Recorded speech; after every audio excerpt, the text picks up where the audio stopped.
पंढरपूर पासून अवघ्या 15 मिनिटांच्या अंतरावर पंढरपूर करकंब रस्त्यावर धोत्रेज ग्रँड प्रायव्हेट लिमिटेड घेऊन आले आहेत पंचतारांकित सुविधांनी युक्त हॉटेल ग्रँड। तसेच पुण्या मुंबईच्या धर्तीवर सर्व सुविधांनी युक्त hotel Shriyash restaurant, veg non veg permit room bar, प्रशिक्षित कुक व होस्टिंग सेवा हॉटेल ग्रँड मध्ये उपलब्ध आहेत। 50 एसी रूम्स, 3500 स्क्वेअर फुटाचा सुसज्ज बकवेट हॉल, भव्य एसी सूट्स, टेरेस गार्डन, भव्य लॉन आणि चेंजिंग रूम सहित स्विमिंग टँक, प्रशस्त पार्किंगची सुविधा। पंढरपूर नजीक असलेल्या हॉटेल ग्रँड या सुसज्ज आणि पंचतारांकित सुविधांनी युक्त hotel grand, hotel Shriyas restaurant, veg non veg permit room बार, पंढरपूर करकंब रोड। संपर्क 02186 24 22 45। ताज्या घडामोडी पाहण्यासाठी PVN म्हणजेच पंढरी वार्ता न्यूज या चॅनलला सबस्क्राईब करा।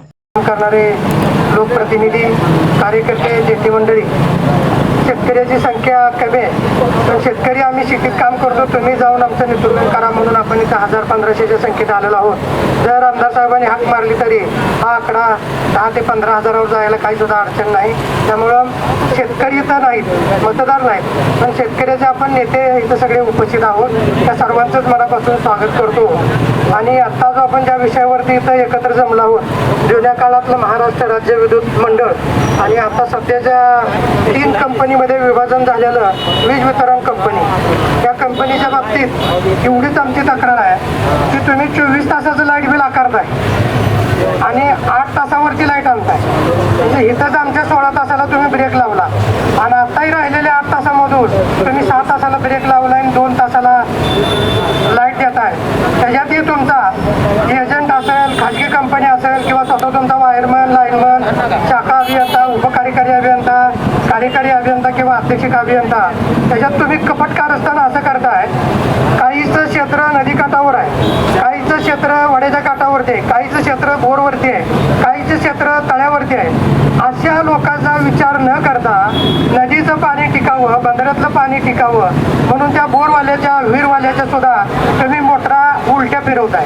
त्याच्यामुळे कधी स्टार्टर खराब होतोय, मेन्शूज खराब होतोय आणि मोटरी जाळायचं सुद्धा तुम्ही उलटा सप्लाय देताय। हे काय आम्ही तुमचं यवन फार्म भरून गिरायक आहे? तुम्ही काय वीज वितरण कंपनीचे अधिकारी? हे काय कपटी रावण नाही। आम्हाला अशी कपटपणाची वागणूक देऊन एकदा मोटर उलटी फिरवणं, एकदा एक फ्यूज देणं, 2 फ्यूज न देणं, त्याच्यामुळं मोटरी जळणं आणि हे आमचं लाखोचं नुकसान होत असताना विठ्ठल कारखाना बंद पडला। आबांनी 10 दिवसातलं त्याच्यावरती मंत्र मानला, ते कारखाना सुराला लावला आणि त्याच कारखान्याच्या बाबतीत जो ऊस गळीत होतोय त्या ऊसाच्या बाबतीत सुद्धा आपल्या देशाचे लाडके पंतप्रधान नरेंद्र मोदी साहेब आणि आपल्या राज्याचे लाडके मुख्यमंत्री देवेंद्र फडणवीस साहेब यांच्या पुढे 2 प्रश्न उपस्थित करायला लागले। का बरं तुम्ही आमच्या शेतात लहानपणी असताना आम्हाला खाऊ देणं आहे? त्यामुळं 2 विनंत्या या दोन्ही CM आणि PM साहेबांकडे करायच्या आहेत। आमच्या शेती पिकाचा तुम्ही बाजारभाव देतच नाही।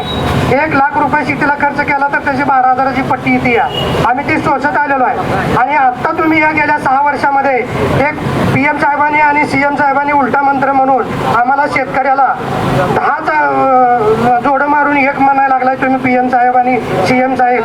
सकाळी झोपेत उठल्यानंतर आमच्या शेतकऱ्याच्या जीवावरती तुम्ही नाश्ता करता, दुपारचं जेवण शेतकऱ्याच्या जीवावर करता, आम्हाला देशाचा पोशिंदा म्हणता आणि आम्हाला वागणूक कशी उलटी द्यायला लागलाय ही एक तरमळ सोशल मीडिया आहे। आम्ही ज्या वेळेस गेल्या 40 वर्षापासून वेगवेगळ्या स्वरूपाचे आंदोलन करत असताना त्यावेळेस रेडिओच्या, आकाशवाणीचे केंद्र सुद्धा मदत करायचं, आता सोशल मीडिया आहे, TV मदत करते। माझा PM आणि CM साहेबांकडे अनेक पिकाचं तुम्ही खरीपाचं वाटूळ केलंय, रब्बीचं वाटूळ केलंय, बारमाही पिकाचं द्राक्ष डाळिंबाचं वाटूळ केलंय, पण 2 विषयावरती CM कडे आणि PM कडे माझी एक लेखी स्वरूपाची तक्रार आहे। ती तक्रार प्रलंबित आहे। माझा मुद्दा असा आहे की आपण तुळशीच्या लग्नाला वनस्पती म्हणून उसाचं ताट, त्या तुळशीच्या कुंडीमध्ये, पवित्र तुळशीच्या कुंडीमध्ये उसाचं ताट उभा करतो आणि मग त्या उसाच्या ताटाची किंमत हे राज्य सरकारनं ठरवायची आणि साखरेचा दर मात्र नरेंद्र मोदींनी ठरवायचा। तुम्ही कशासाठी या वनस्पतीचं तुम्ही वाटोळ करायला लागलाय? PM साहेब, तुम्ही गेल्या 6 वर्षापासून उसाला 5 रुपये, कधी 10 रुपये क्विंटलला वाढवले, पण गेल्या 6 वर्षापासून साखरेला 9 पैसा सुद्धा वाढवला नाही। 2019चा जी साखरेचा 31 रुपये दर आहे